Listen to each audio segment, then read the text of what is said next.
Tennesseans lost their lives in this, many injured, thousands without homes and power and supplies, but Tennesseans have shown up. We're the volunteer state. We've shown up by the thousands to surround our neighbors and to provide hope and to provide assistance, and it's been inspiring, and we're gonna overcome. This state knows how to do that. That's who we are. That's what we do. And government can do so much, but only the people can really provide the hope, and they're doing just that in Tennessee.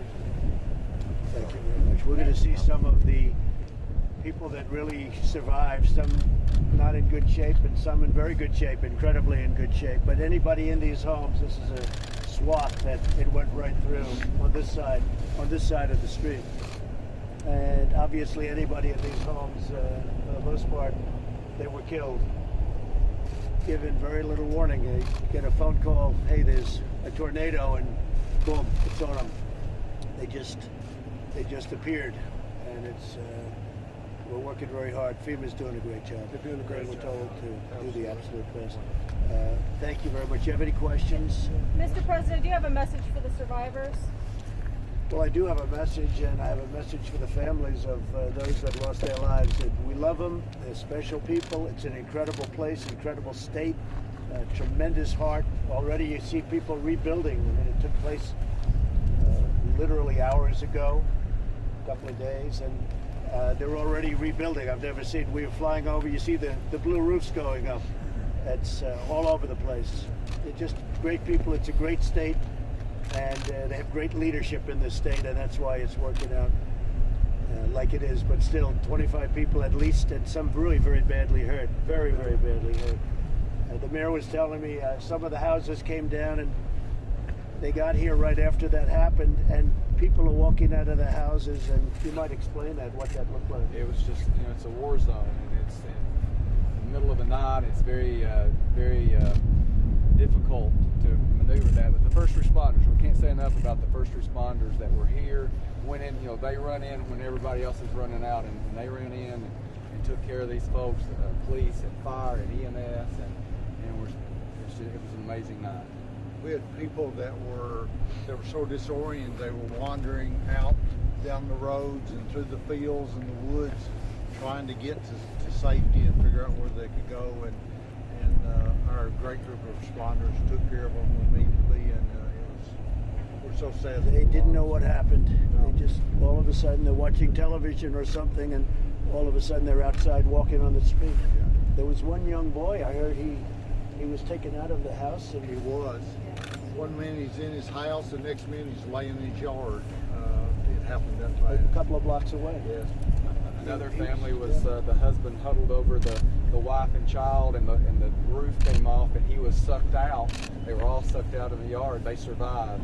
But I think it's important to note too that here in Cookeville and Putnam County, while there was 25 deaths in the state, 18 of them were right here in our city and county. 8 of them on this particular street, and so we can continue to ask for prayers for our community, for these families that are going to be burying people over the next week.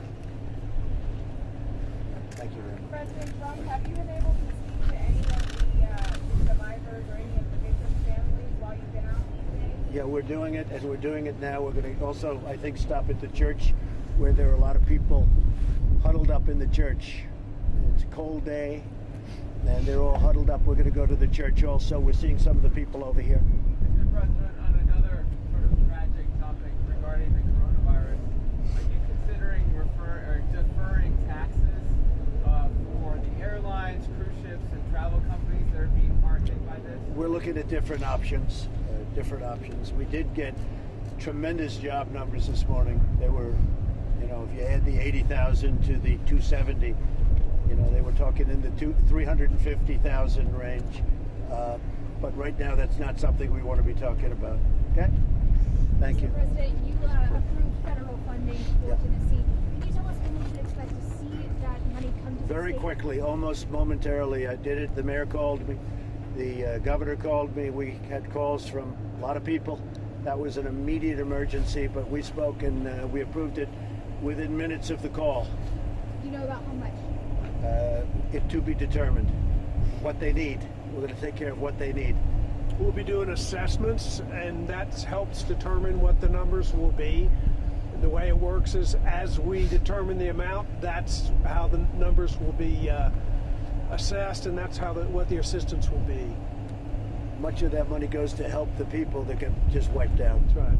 They're wiped out. They have nothing, and many people died. We've been talking to some people after throughout the past couple of days. Do you have any words for them that you may not be able to meet today, but have been devastated by this? Well, I love them. I love them very much. That's why I'm here. Some people wouldn't be here. There was no way that I wasn't going to stop here first, and I was going to do it yesterday, but they asked me for one more day because they were looking for bodies, believe it or not, up until just now. Now they pretty much covered everything. But and just God be with them, and we're going to be with them. We're going to be with them all the way, and I can tell you the governor feels the same as I do. And the mayors, I want to just congratulate you because the job you've done, everybody's talking about it. They haven't slept in 48 hours, neither of you, come to think of it. So we're going to go see the people now and say hello to them and do whatever you can do. It's tough. A lot of them have lost people within the family. One family got entirely wiped out. There was one case, though, I heard a young man was, an 8-year-old boy was ripped out, flown to a certain area, and dropped off at the street 2 or 3 blocks away. And they found him walking. And he said, I just flew in the air. And he was walking down the street 2 blocks away from his home. And how did his parents do? We're not sure exactly how they turned out. They were found deceased. They were deceased. The only They surviving were dead. member of the household lost his sibling as well. So it took him, and he said, I was carried by the air away from my house. He came back, but his House over there and dropped in the neighborhood back behind us. he was over there, and his parents were killed, And sister. and his sister. So we're going to go see some of the folks. Thank you. Try to stay where you are. Everybody try to stay where you are. I've got Try to stay where you are. All right, guys. So you just saw President Trump. And you go talk to some people out here. He was just saying that there were some people at the church.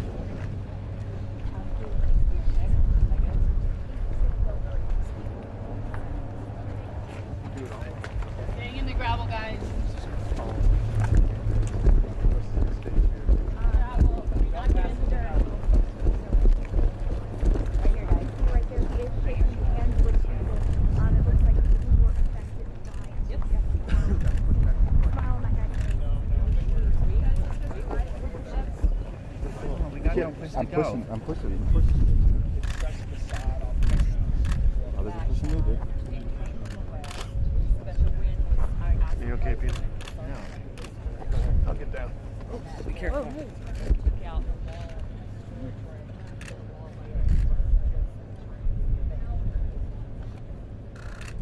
We have 3 boys. We were upstairs. We were downstairs. We were upstairs. And the tornado woke us up. We didn't have notice. Ran through the house. Our windows were blowing out. We got upstairs. And, we got our children. And they were safe. We got back downstairs. It was 100%.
go. Slowly.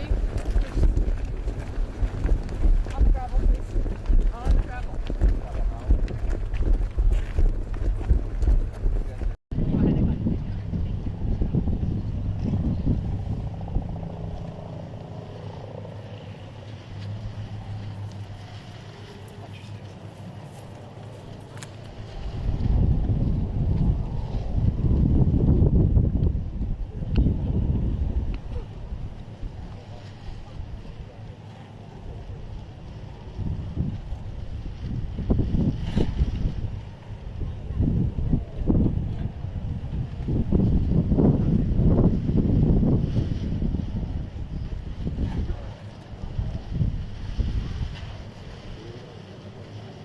Just in case he does, probably.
I'm not coming that way.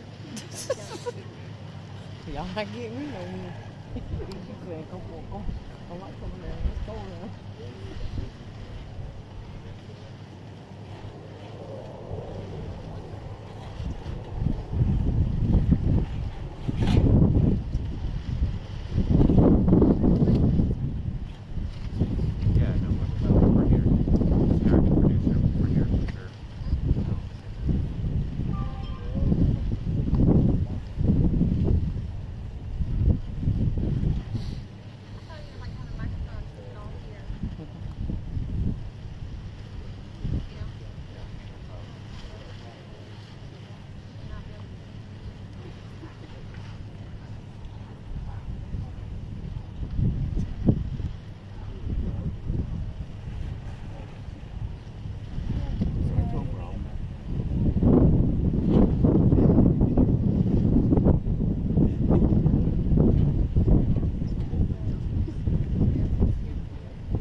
Okay,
press back to the cars, please. Press back to the cars, please. Thank you. Let's go.